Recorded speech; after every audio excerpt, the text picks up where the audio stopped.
Hello again, everybody. This video is because I had a request to show how to program wheel brakes on down elevator, but made inoperative when the gear is selected up. And I thought I must have done a video about this, but I haven't.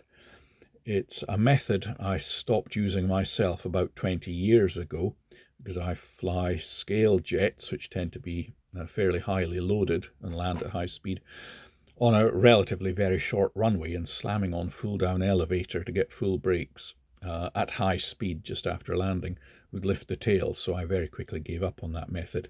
And on Jeti I use the side slider. But of course it may suit the type of model and you're flying and the site you have.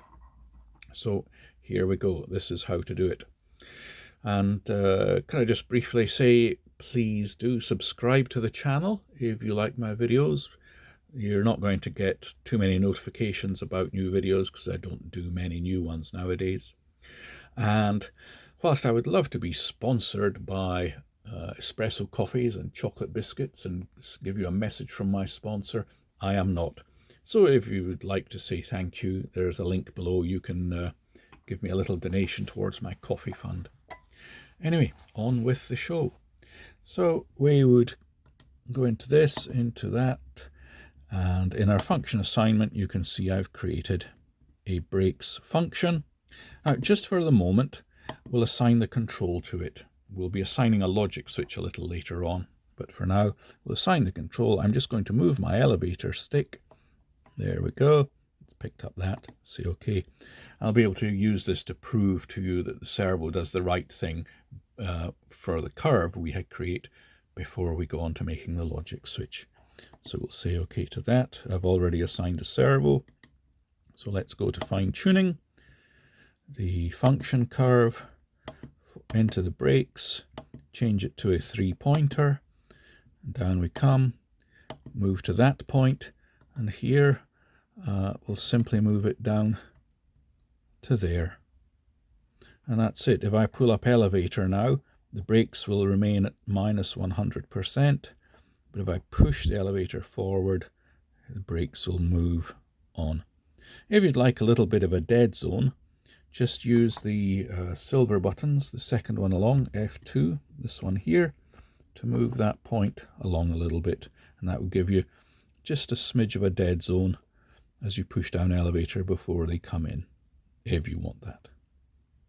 I'll move it back to there just for the moment. Say OK. Now let's have a look at servo monitor. Servo 5 is the brakes. You can see they're at -99, -100. There's just a tiny bit there. The rounding errors. Anyway, if I pull on up elevator, the brakes stay off. And if I push on down elevator, the brakes come on all the way and back to neutral. So we've got the behavior that we want. Now let's go and make the logic switch, which would be required to be able to switch them off when the gear is up. So we go to Advanced Properties, Logical Switches, into here, enable it, and Control 1 will be the gear switch. And what position do we want it in? We want it to be off when the gear is up. So I'll put it in the off position, open the field, I'll move the gear switch to the down gear position, which is when we want the logic switch to come on. There we are. Say OK to that. And Control 2 will be the stick that we're using for the elevator. So I'll move that. I don't want it to be switching. I want it to be nicely proportional, just like that.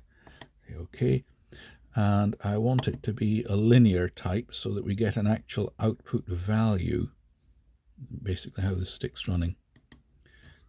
Oh. Into that, and the condition will be AND. So the gear must be down, then it'll all work. If the gear's up, it'll go to the off position, which is -100. So with the gear down, you can see as I pull the elevator, move the elevator, we get an actual output value as if we're just moving the stick. But if I switch the gear up, it goes to -100%, and I can move the stick and nothing happens. So I can say OK to that. And all I need to do now is go back to the model, function assignment, And for the brakes, instead of using the stick itself, we'll use the logic switch. So I'll clear that out. Logic switch 1. You don't need to bother putting it in as P2 and then doing the logic switch and coming back and doing this, unless you really want to prove the function curve beforehand. You can go straight to assigning it to logic switch 1 when you create it, and then actually create logic switch 1. So here we go, say OK, come back here, let's look at servo monitor, servo 5, gear is up. So it should be at minus 100% and it should stay there as I move the elevator. Yes, this one here, number 3, is the elevator. So you can see it's moving, but the brakes are locked in the off position. Stick back at neutral, gear down, and now up elevator, no effect on the brakes, down elevator, you get the brakes. There you are, that's all there is to it.